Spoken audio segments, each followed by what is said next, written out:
मंच पे बैठे हुए पंजाब के माननीय मुख्यमंत्री श्री भगवंत मान साहब, हमारे सभी मेंबर्स ऑफ पार्लियामेंट, पंजाब के चीफ सेक्रेटरी, सभी ऑफिसर्स और लुधियाना के कोने कोने से आए हुए सभी इंडस्ट्रियलिस्ट्स, बिजनेसमैन, आप सब लोगों को मेरा नमस्कार, सबको सत श्री अकाल। हम लोग आज वोट मांगने नहीं आए। अक्सर पॉलिटिशियंस को जनता केवल चुनाव के पहले याद आती है और पॉलिटिशियंस जनता के बीच में केवल और केवल वोट मांगने जाते हैं। पिछले 1.5 साल से आपके बीच में मान साहब कई बार आ चुके हैं और अभी कोई चुनाव नहीं है।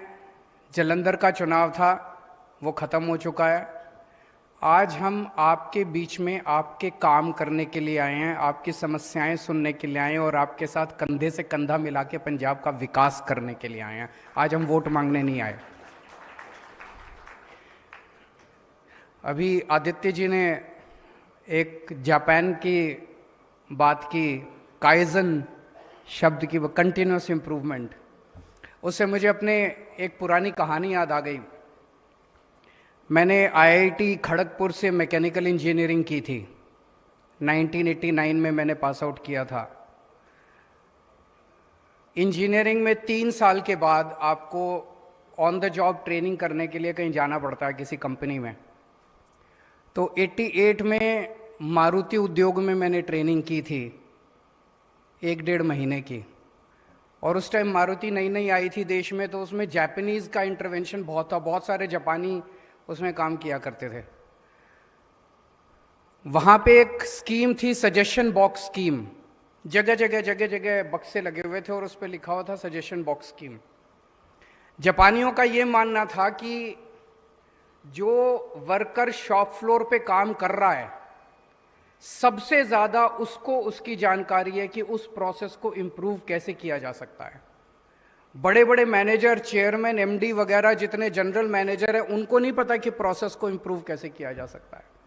जो सबसे नीचे एक वर्कर काम कर रहा है, उसको पता है कि अगर ये इम्प्रूवमेंट कर दें तो फैक्ट्री का इतना फायदा हो सकता है, या प्रोसेस को ऐसे बचाया जा सकता है, समय ऐसे बचाया जा सकता है। तो कोई भी उसमें सजेशन बॉक्स स्कीम में अपनी पर्ची डाल सकता था और फिर उन पर्चियों को सबसे टॉप मैनेजमेंट जो है, सीएमडी वगैरह, बैठ के उसको पढ़ते थे। किसी वर्कर ने भी अगर कोई पर्ची डाल दी तो उसको वो सीएमडी पढ़ता था। सीएमडी और टॉप के मैनेजर्स बैठ के पढ़ा करते थे और फिर उसका आकलन होते थे। जिस वर्कर के सुझाव पे सबसे ज़्यादा बचत होती थी कंपनी को, उसको फिर कैश अवार्ड दिया जाता था। तो एक सुझाव पढ़ा जाता था उसमें। हम लोगों ने देखा है, जब हम लोग सरकारी दफ्तरों में जाते हैं, कई सरकारी दफ्तरों में इस तरह के बक्से दिखाई देते हैं, सुझाव पेटी लिखा होता है ना, सुझाव पेटी। उसमें आप डाल दो, कोई नहीं पढ़ता, खुलती नहीं है वो पेटी। महीने 2 महीने खुलती नहीं है, अगर अभी खुलती है तो कोई पढ़ता नहीं है उसको। अभी 1.5-2 महीने पहले भगवंत मान साहब ने अखबारों में बड़े बड़े ऐड देके एक नंबर जारी करा। उस नंबर पे उन्होंने कहा, भाई पंजाब के जितने व्यापारी हैं, जितने इंडस्ट्रियलिस्ट्स हैं, अगर आपके कोई सुझाव है तो आप अपने सुझाव दीजिए। जैसा कि अभी चीफ सेक्रेटरी साहब ने बताया, लगभग 1,500 सुझाव आए।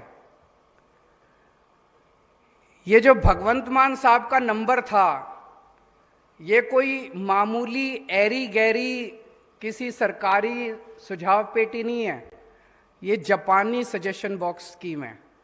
जापान की जैसे सजेशन बॉक्स स्कीम है कि एक सुझाव पढ़ा जाता है।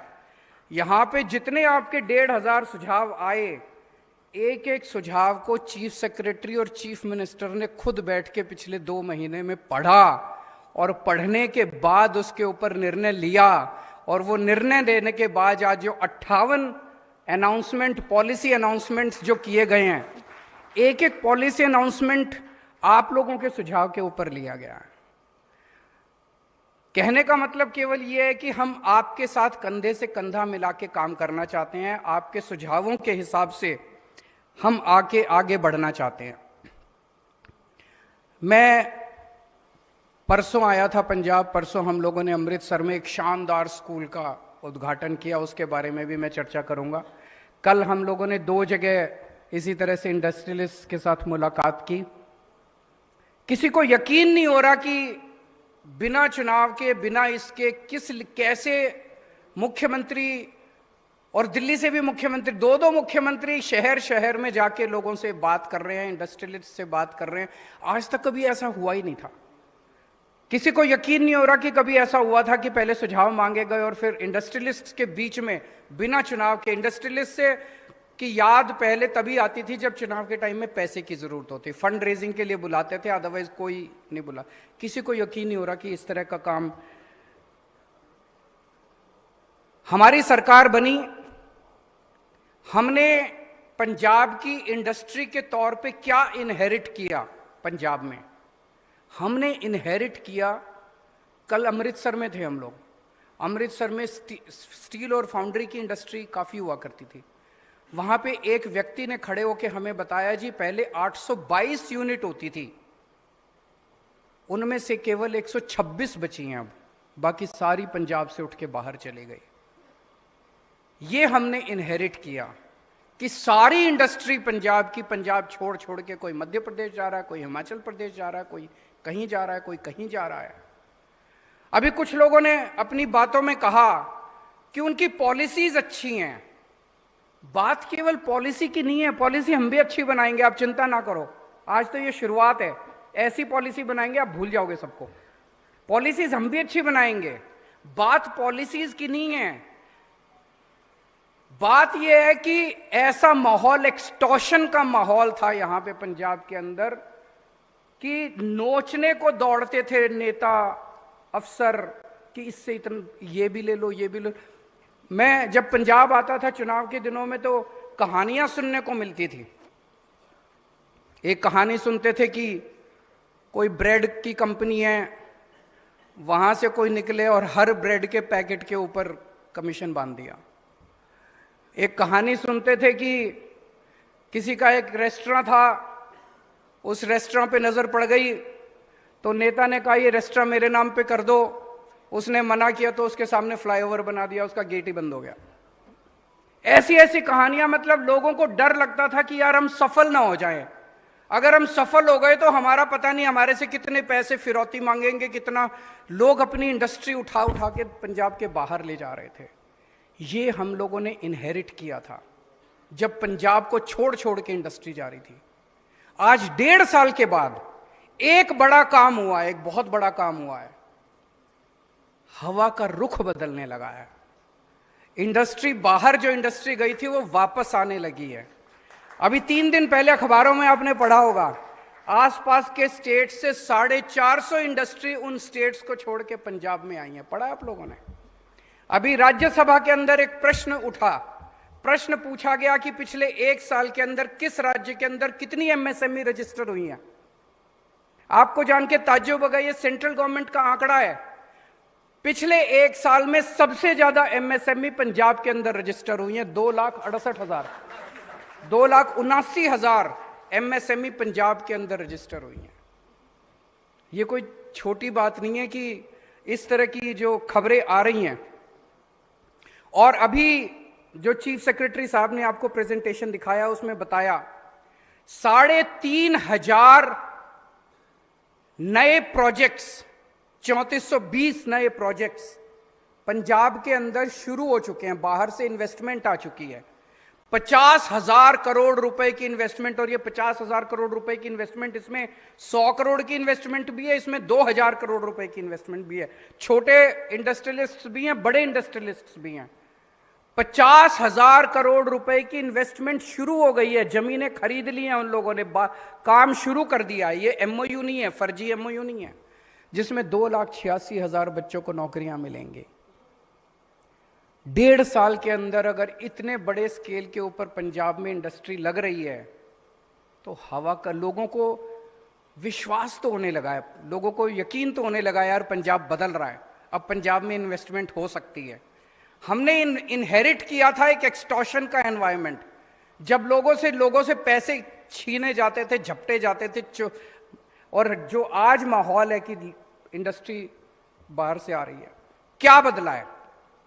आज पंजाब के अंदर जब हमने इनहेरिट किया था, लॉ एंड ऑर्डर की सिचुएशन बहुत खराब थी। लोगों को फोन आते थे फिरौती के। मैं ये नहीं कहूंगा कि सब कुछ बहुत अच्छा हो गया, मैं ये नहीं कहूंगा कि लॉ एंड ऑर्डर 100% ठीक हो गया, लेकिन लॉ एंड ऑर्डर जो पिछले साल 16 मार्च पिछले साल जब भगवंत मान साहब ने शपथ ली थी, उस वक्त जो लॉ एंड ऑर्डर की हालत थी, पहले कुछ महीने तो बड़े मुश्किल बीते थे हम लोगों के, लेकिन आज जो लॉ एंड ऑर्डर की सिचुएशन है, काफी इंप्रूवमेंट है। और सबसे ज्यादा जरूरत इंडस्ट्री को और बिजनेस को अच्छे लॉ एंड ऑर्डर की होती है कि यार मैं पैसा लगा रहा हूं, कोई लूट के तो नहीं ले जाएगा, सब कुछ शांति रहेगी। दूसरी सबसे बड़ी बात हुई है कि करप्शन के अंदर बहुत कमी आई है। एक स्ट्रांग मैसेज दिया गया है, चाहे अगर पटवारी पैसे खाएगा उसको भी नहीं बख्शा जाएगा, और जो पुराने लोग लूट के ले गए थे उनको भी नहीं बख्शा जाएगा। छोटी करप्शन हो चाहे बड़ी करप्शन हो, एक मैसेज बड़ा स्ट्रांग है पूरी की पूरे सिस्टम के अंदर कि भ्रष्टाचार को नहीं बख्शा जाएगा। एक व्यापारी यही तो चाहता है कि मैं अपना काम करूं, मेरे को इधर उधर कहीं ऐसे वैसे पैसे ना देने पड़े। और तीसरी बड़ी बात हुई है कि जो पॉलिसीज आ रही हैं, आज 58 अनाउंसमेंट्स किए गए। अभी अभी किसी इंडस्ट्रियलिस्ट ने बोला कि कल मैंने टीवी पे देख लिए थे, अखबार में पढ़ लिए थे ये 50। एक पूरे पंजाब के अंदर माहौल है कि अब सरकार जो है वो प्रो इंडस्ट्री है, प्रो इंडस्ट्री पॉलिसीज बनाती है, जनता के साथ पॉलिसीज बना रही है। तो ये माहौल जो है इसने कंट्रीब्यूट किया है कि बहुत बड़े स्तर के ऊपर अब जो इंडस्ट्री पहले बाहर जा रही थी वो इंडस्ट्री अब वापस आ रही है। और ये जितने सुझाव हैं, ये घर बैठ के एसी में कमरे के अंदर दफ्तर के अंदर बैठ के नहीं होते, ये इसी तरह से आप लोगों के बीच में आके होते हैं। अभी जैसे हम बड़े खुश हो रहे थे, ग्रीन स्टैम्प पेपर जो वो लाए गए, मैंने पर्सनली, मैं पूरे देश के अंदर खूब घूमता हूं, जगह जगह मैं गया हूं, कई सरकारों ने सिंगल विंडो सिस्टम, कोई सिंगल विंडो नहीं होता। कहने को सिंगल विंडो होता है और उसके बाद कई विंडो होती हैं, मतलब चक्कर काट काट के आदमी का दिमाग खराब हो जाता है। ये ग्रीन स्टैम्प पेपर एक बड़ा रेवोल्यूशनरी और इनोवेटिव तरीका है सिंगल विंडो करने का। आप ग्रीन स्टैम्प पेपर अप्लाई करो और आपको सारी मिल जाती हैं। लेकिन अभी अभी किसी ने यहां बताया कि इसमें एक दो कमियां हैं, ये भी कमियां पूरी करेंगे। वो पता ही नहीं चलता अगर आज हम आपके बीच में नहीं आते कि इसमें भी एक दो कमियां रह गई हैं। रोजगार पोर्टल अभी उन्होंने जो कहा, ये इसी तरह की दिल्ली के अंदर मैं ऐसे इंडस्ट्रियलिस्ट के साथ मीटिंग कर रहा था, उन्होंने कहा जी हमें रोजगार नहीं, हमें स्किल्ड मैन पावर नहीं मिल रही, हमारे पास दिल्ली जैसी जगह में उनको स्किल्ड मैन पावर नहीं मिल रही। और मैं जब युवाओं से बात करता हूं, युवाओं कहते हैं नौकरी नहीं मिल रही। तो ये कहीं ना कहीं तो दिक्कत है, युवा बेरोजगार बैठे हैं, घर बैठे हैं, उनको नौकरी नहीं मिल रही, और इंडस्ट्री वालों को स्किल्ड मैन पावर नहीं मिल रही। तब हमने डिसाइड किया कि एक पोर्टल बनाया जाए जिसमें इन दोनों को मैचिंग कराई जाए, जो नौकरी ढूंढ रहा है और जो नौकरी चाहिए देने वाला है, इन दोनों को अगर मैचिंग। तो ये जब आप लोगों के साथ ही घर बैठ के ये सुझाव नहीं आ सकते, आप लोगों के साथ बैठ के ही आएंगे। आज बहुत अच्छे अच्छे और सुझाव आए हैं, और कई सारे सुझाव आए हैं, एक एक व्यक्ति ने 10-10 और सुझाव दिए। तो दो किस्म के विचार अभी निकल के आए यहां पे। एक, कुछ लोगों ने कहा कि जी आप नई इन्वेस्टमेंट तो ला रहे हो लेकिन एग्जिस्टिंग इंडस्ट्री को बचा लो। एक विचार ये है कि एग्जिस्टिंग इंडस्ट्री को बचा लो, और एक विचार आपने दिया कि रिफ्लेक्टर, चाइना को हमने रिफ्लेक्टर के मामले में हमने डिफीट कर दिया, और जो चाइना से रिफ्लेक्टर आया करता था वो चाइना वालों को, अब चाइना वाले अपना बोरिया बिस्तर बांध के हमने उनको डिफीट कर दिया। आज हमें ये तय करना है कि पंजाब की इंडस्ट्री को बचना है कि चाइना को डिफीट करना है। एक पिक्चर आई थी तेजाब, माधुरी दीक्षित की, उसमें एक गाना था, उस गाने का एक स्टैंजा था जिसमें था, इसको हराया तो का क्या किया, उसको हराया तो का क्या किया, दारा सिंह को हराओ तो जाने। तो हमें मध्य प्रदेश को नहीं हराना, हमें हिमाचल प्रदेश को नहीं हराना, हमें चाइना को हराना है। हमारा कंपटीशन आज के बाद चाइना से है और चाइना को पंजाबी हरा सकते हैं। मैं और किसी को कम नहीं आकर, हमारे देश के अंदर बहुत टैलेंट है, लेकिन अगर कोई शुरुआत होगी तो वो पंजाब से होगी। जब हम चाइना के साथ कंपटीशन करेंगे तो पंजाब सबसे पहले उसमें आगे होगा। आज हम उस विजन के साथ आपके बीच में आए हैं कि हमें इंडस्ट्री को बचाना नहीं है, हमें इंडस्ट्री को उस स्केल के ऊपर लेके जाना है। हम आप सबको उस स्केल के ऊपर लेके जाना चाहते हैं जब हम चाइना को डिफीट करना चाहते हैं। चाइना के प्रोडक्ट्स के साथ मैं मानता हूं, अभी यहां पे किसी ने कहा जी यहां पे प्रोडक्ट डेवलपमेंट इतना स्लो होता है, इसको फास्ट करेंगे ना। आप लोग सुझाव दीजिए, हम सारे सुझाव मैं आज दो सुझाव देना चाहता हूं। एक तो अभी मान साहब ने अनाउंस किया, जितने एग्जिस्टिंग फोकल पॉइंट्स हैं, अभी मैं देख रहा था किसी का सुझाव आया फलाने फोकल पॉइंट में फलानी सड़क जो है वो टूटी पड़ी है, फलानी जगह इंडस्ट्रियल जोन में। एक साथ एक मुश्त पैकेज बना दिया जाए, जितने फोकल पॉइंट्स हैं, जितने इंडस्ट्रियल जोन्स हैं, जितने इंडस्ट्रियल एस्टेट्स हैं, सबके अंदर बेसिक 3-4 चीजें सोच लेते हैं। सड़क, सीवर, पीने का पानी, बिजली और एक स्ट्रीट लाइट्स। ये 3-4 चीजें बना के एक पूरा पैकेज बना लेते हैं कि अगर एक साथ सारे इंडस्ट्रियल एस्टेट्स में अगर ये ठीक करने हैं तो कितना पैसा लगेगा। फिर हम देख लेते हैं कि हमारे पास बजट कितना है। मैं अभी मान साहब से डिस्कस कर ही रहा था, हमारे पास बजट कितना है। अगर ये सारा 1 साल में हो सकता है, 1 साल में आपके सारे हम फोकल पॉइंट्स स्टिच कर देंगे एकदम। अगर 2 साल में हो सकता है, मान लीजिए पैसा नहीं है हमारे पास, 2 साल के अंदर पूरा कर देंगे। 3 साल में हो सकता है, आपको ये हम गारंटी दे देंगे कि 2 साल में या 3 साल के अंदर आपके फोकल पॉइंट्स की सारी सड़कें शानदार बना देंगे। अब आपको एक एक सड़क के लिए हमारे चक्कर काटने की जरूरत नहीं पड़ेगी। तो एक इंफ्रास्ट्रक्चर को हमें अलग लेवल पे लेके जाने की जरूरत है, जो कि अभी मान साहब ने अनाउंस किया। दूसरा, मुझे बैठे बैठे अभी लगा, बाइसाइकिल वाले ने कुछ सजेशन दिए, टेक्सटाइल वालों ने कुछ सजेशन दिए, लेदर वालों ने कुछ सजेशन दिए, कल हम जालंधर गए थे, स्पोर्ट्स वालों ने कुछ। अगर हम सेक्टर वाइज आप लोगों की कमेटी बना दें, अभी हमने कमेटी बनाई थी अफसरों की, अफसरों को भी उतना नहीं पता जितना अफसर जब पढ़ते हैं, सजेशन पढ़ते हैं, तो उसको लगता है अरे यार ये तो बड़ी छोटी सी चीज है, इसको छोड़ो। पर वो छोटी चीज ने आपकी तो जिंदगी हराम कर रखी है कि नहीं है? अगर तो the wearer knows where the shoe pinches. अगर हम सेक्टर वाइज 5-5, 10-10 इंडस्ट्रियलिस्ट्स की एक कमेटी बना दे जिसमें 1-2 अफसर इन्वॉल्व हों, और वो कंटिन्यूस बेसिस पे काम करेगी कमेटी। ऐसे नहीं कि वंस इन अ वाइल हमारा इंटरेक्शन होगा, महीने में एक बार मिलेंगे, आप 2 महीने में एक बार मिलेंगे। जितने आपके पॉइंट्स हैं वो सारे पॉइंट्स एक साथ एक बार में सरकार के नॉलेज में आए। अगली बार जब मिले, नई जो प्रॉब्लम आ रही हैं वो नई चीजें फिर सरकार सॉल्व करे। और ये प्रोसेस जो है सरकार के साथ आपके इंटरेक्शन का, it should not be once in a while or a one off process, it has to be a continuous process. मुझे लगता है ये होगा तभी हम लोग चाइना से कंपीट कर पाएंगे। तो दूसरा मेरा ये सुझाव है कि एक task force her sector wise, leather की एक बना देते हैं, स्पोर्ट्स की एक बना देते हैं, टेक्सटाइल की एक बना देते हैं, बाईसाइकिल की एक बना देते हैं। अलग अलग सेक्टर वाइज हम लोग टास्क फोर्स बना सकते हैं, सब टास्क फोर्स बना सकते हैं। मैं बहुत खुश हूं कि आज भगवंत मान साहब जिस तरह से काम कर रहे हैं, पंजाब ने ऐसा सीएम, मैं ये नहीं कह रहा कि इसके पहले कोई बहुत अच्छे सीएम नहीं हुए, आजादी के बाद से पिछले 75 साल में बहुत अच्छे सीएम हुए हैं, लेकिन I think we can easily say that Bhagwant Mann is proving to be one of the best CMs that Punjab has produced so far. ये घर नहीं बैठता, 24 घंटे घूमता रहता है, 24 घंटे घूमता रहता है जनता के। अभी सवेरे सवेरे किसान मिलनी करके आया, अब ये सनतकार मिलनी कर रहा है। मैं समझता हूं कि जिस तरह से आप लोगों ने वीडियो देखे होंगे, अभी जब बाढ़ आई थी, बाढ़ के अंदर नॉर्मली क्या होता है, जब भी बाढ़ आती है मुख्यमंत्री, एक एसओपी है, एक पीआर, मुख्यमंत्री हेलीकॉप्टर में बैठता है, एक हेलीकॉप्टर का दौरा करके आता है, वीडियो डाल देता है और फिर ट्वीट करता है मैंने बाढ़ग्रस्त क्षेत्रों का दौरा किया।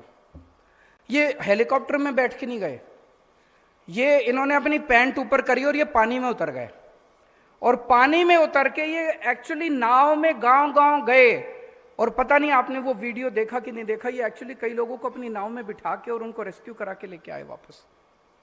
ऐसा मुख्यमंत्री मुझे नहीं लगता कि पंजाब ने कभी देखा है। अब जिस तरह से पंजाब के अंदर एजुकेशन का रेवोल्यूशन शुरू हुआ है, अभी जैसे आदित्य जी ने बताया, उनके एक वर्कर ने बताया, इस तरह से कई सारे स्कूलों में पहुंच गया। ये तो मुझे भी नहीं आइडिया था, लेकिन अभी अमृतसर के अंदर परसों हम एक स्कूल का उद्घाटन करके आए हैं, सरकारी स्कूल है। यहां आप लोग जितने लोग बैठे और आपके जितने लोगों के बच्चे लुधियाना के प्राइवेट स्कूलों में पढ़ते होंगे, आपके सबके बच्चे प्राइवेट स्कूलों में पढ़ते होंगे। मैं चैलेंज के साथ कह सकता हूं, आप प्लीज एक राउंड लगा के आइएगा अमृतसर में, जिस स्कूल को हमने उद्घाटन किया परसों, आपके बच्चे के स्कूल से कहीं ज्यादा शानदार स्कूल हमने सरकार ने बनाया अमृतसर के अंदर। और अगले कुछ सालों के अंदर पंजाब में 20,000 सरकारी स्कूल हैं, सारे स्कूलों को इतना शानदार कर देंगे। और अगले कुछ सालों के अंदर यहां बैठे हुए कई लोग अपने बच्चों को प्राइवेट से निकाल के सरकारी स्कूलों में भर्ती कराएंगे। मैं देख रहा था, जो रिसोर्सेज सरकार के साथ हैं, पास हैं, वो रिसोर्सेज प्राइवेट के पास नहीं है। जितनी जमीन हमारे पास है, सरकार के पास है एक स्कूल बनाने के लिए, प्राइवेट वालों के पास उतनी जमीन नहीं है। हमने वो कल जो स्कूल देखा, उसमें अलग से एक बास्केटबॉल ग्राउंड था, अलग से एक आर्चरी वो था, अलग से इतनी फैसिलिटीज और इतना शानदार स्कूल, सारे स्मार्ट क्लासरूम, और सबसे बड़ा सर्टिफिकेट वो स्कूल अच्छा है वो इस बात का था, जितने टीचर वहां पढ़ाते हैं। अक्सर टीचर, सरकारी स्कूलों के टीचरों को आजकल अच्छी तनख्वाह मिलती है। टीचर अपने बच्चों को तो पढ़ाते हैं प्राइवेट में, लेकिन पढ़ाने खुद नौकरी करने जाते हैं सरकारी में। मैं कई टीचर से मिला जिन्होंने अब अपने बच्चों को प्राइवेट, बेस्ट प्राइवेट स्कूल जो थे अमृतसर के, वहां से निकलवा के उस सरकारी स्कूल में भर्ती कराया। अब अपने को 20,000 स्कूल ऐसे करने हैं। पंजाब में मोहल्ला क्लिनिक बनने शुरू हो गए, गांव गांव के अंदर अब मोहल्ला क्लिनिक लेके मॉडल बन गया है, 650 बन गए हैं। अब कोई मुश्किल नहीं है, 650 मल्टीप्लाइड बाय 3000 4000 जितने भी बनेंगे, अब एक मॉडल बन गया है। अब जितने डिस्ट्रिक्ट हॉस्पिटल्स हैं, सिविल हॉस्पिटल्स हैं, उनका खाका तैयार कर रहे हैं मान साहब। एक लगभग 40 ऐसे हॉस्पिटल्स हैं। पहले 5 या 6 हॉस्पिटल्स को शानदार बनाएंगे, सेंट्रली एयर कंडीशनड, सारी मशीनें काम कर रही हैं, दवाइयां मिल रही हैं, डॉक्टर आ रहे हैं, और एक बार 4-5 हॉस्पिटल तैयार हो गए, उसके बाद मल्टीप्लाइड बाय 40, सारे 40 के 40 हॉस्पिटल तैयार कर आपके लिए शानदार हेल्थ इंफ्रास्ट्रक्चर पंजाब के अंदर तैयार करेंगे। दिल्ली में किया हमने, दिल्ली में जितने सरकारी अस्पताल है शानदार बन गए हैं। इसी तरह से करप्शन को खत्म करके, अब पहले घाटे में चल रहा था, मान साहब अक्सर मजाक में कहते थे कि खजाना खाली है। खजाना खाली थोड़ी है, वो तो पीपा है, पीपा खाली है। अब उसको खजाने को ना केवल भर रहे हैं, उसके खजाने का जो मुंह था वो पहले इन नेताओं के घर की तरफ होता था, वो खजाना अब आपकी तरफ हो गया है। आपकी बिजली फ्री हो रही है, आपकी सड़कें बन रही है, आपका तो बहुत सारे काम हो रहे हैं। अंत में बस इतना कहना चाहूंगा कि पुरानी सरकारों ने बिजनेसमैन को, इंडस्ट्रियलिस्ट्स को चोर की निगाहों से देखा। उन्हें लगता था पता नहीं क्या चोरी कर ली इन लोगों ने, चोर हैं ये। हम आपको अपना पार्टनर मानते हैं, हम आपको अपना भाई मानते हैं, हम आपको पंजाब की तरक्की में बराबर कंधे से कंधा मिला के आपके साथ चलना चाहते हैं। और मुझे पूरी उम्मीद है, सपना हमें बड़ा रखना है, विजन हमें बड़ा रखना है, हमें compete करना है तो चाइना के साथ compete करना है, और मुझे पूरी उम्मीद है पंजाबी ये करके दिखा सकते हैं। बहुत बहुत शुक्रिया।